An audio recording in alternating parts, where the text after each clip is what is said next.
This is year 3 for you now, right? Yeah, starting my 3rd year. What's your assessment so far of your first 2 years and looking in here to the 3rd year, kind of the overall health of the district? You know, I'm very delighted where we're at now. Look at where we came from. When I took the role, we were a C district. Now we're an A district. We're writing our own curriculum, and after 2 years, more and more hired more and more people who are part of the team now. So it's really becoming more of maybe my stamp on what's going on in East Allen. That's a good way to put it. I'm going to compare you to a college basketball coach. And year 3 is kind of the put-up year. You know, you're kind of a numbers guy. You're kind of known for your war rooms, if you will, of testing results. Are you happy with where that progress has come? Because, not to say the district is going the opposite direction when you came in, but the waters were a little rough.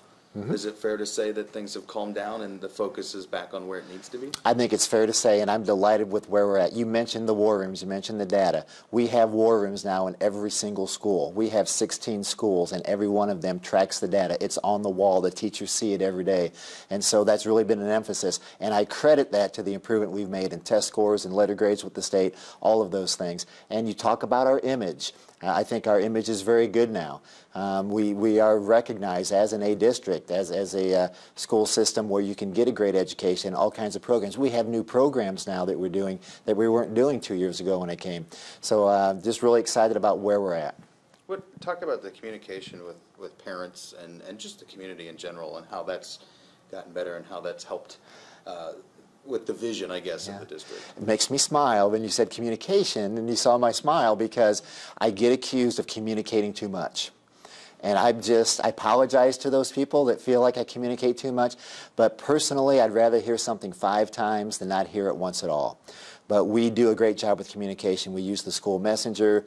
I have a superintendent's message. It's on the website. I have an open door policy. People want to come and talk with me, I talk with them.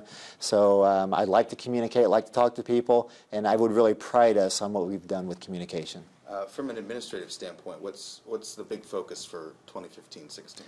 Well, the big focus right now is more and more technology. It's our 4th year of iPads 1-to-1. This year we're going to be doing digital textbooks. And so in grades 7 through 12 and in elementary social studies, we will have digital textbooks. So students will access, access their textbooks digitally. I always thought there'd be this day, because for years and years we all carried these big piles of books with us, and now you can just carry a device that has that. So we're starting that. I think someday we'll get to this. Everything will be on this or smaller, but I'm excited about what we're doing with technology in East Allen County Schools. Has it been easy, because you talked about writing your own curriculum, has it been easier to do that with technology? You know what, I don't know the impact that has been. It's to disseminate it to our teachers with technology. That's great to do, but I have to applaud our teachers who give up their summers, and we write our own curriculum based on the standards. Lots of people buy their curriculum, and they take it from other people. East Allen County Schools, we write our own curriculum, and we're known for that. And there are other schools that have borrowed it from us in the past, and we've made it a little bit harder now for them to borrow that, because we're doing the work. Is it harder to, you talk about writing to the standards, and those standards seem to ever be changing. Are we losing a generation of students because of the constant changes in what we are expecting from kids? You know what, it's our job to make sure that doesn't happen. It's our job to make sure we don't lose any generation of students. We have to do the best with what we have, what those standards are, and what the state it says we're required to teach. We've got to make sure that we deliver that in the best format for students to learn, so they can go on after high school and have a productive life. What are you looking forward to on the first day? Getting back to normal. You know, this is my 35th year. And I always tell people, you start a school year, the next thing you know, you're wrapping it up.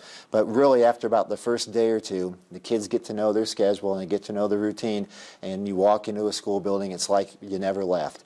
And so I guess what I'm looking for is getting back to that routine, getting back to the kids in school, having fun, learning, and providing new opportunities for them. There was this isn't a critical question, but there's been news the last couple of days about the teacher shortages. But in all fairness, in this area, we've known about these shortages for several years. Impacting your district at all as far as finding good quality teachers? We are impacted in certain subject areas, and we have for years and years. It's always been a struggle in math and science. Try to find a physics teacher. They don't graduate that many of them. Special education is another area. But overall, we have not had that. But I have a personal experience. I started in education because of a teacher shortage. I graduated from IPFW and wanted to find a job in Indiana and wasn't able to. And so I applied throughout the country. Texas had a teacher shortage when I graduated in the early 1980s. And so I've lived that, got some experience in Texas and was able to come back to Indiana. But as far as us being impacted, we are always impacted in certain subject areas, but I think we're a little bit better off than some of the other districts across the state. But I think Fort Wayne is an attractive place for people to be. And so I think because of that, we're able to attract teachers to this area. When the school year ends, I know we're months away from that, where do you want the district to be at? What do you want to, if you're talking to me again, what accomplishment do you want to be speaking of at the end of the year? You know, I would like to have a successful implementation of our digital textbooks. I would like to have a clear direction of where we're going with technology. We have a pretty good direction, but we're looking at, we have gotten a 4th year out of our 3-year iPads. Will they last a 5th year, or are we looking at a purchase of new iPads? The board's already looked at that. And what is e-learning going to look like a year from now? Will we have been able to apply successfully with the state and get approved for it?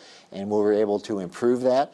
So I guess a lot of it's technology, but you know what? It all comes back to relationships. The most important thing that we'll do in a school year is our teachers establishing those genuine, caring relationships with students, because when they know that you care about them, they will do things for you, and they'll learn for you, and learning is exciting. So I hope a year from now, when we're talking about those great relationships and the great experiences that the kids had at East Allen County Schools.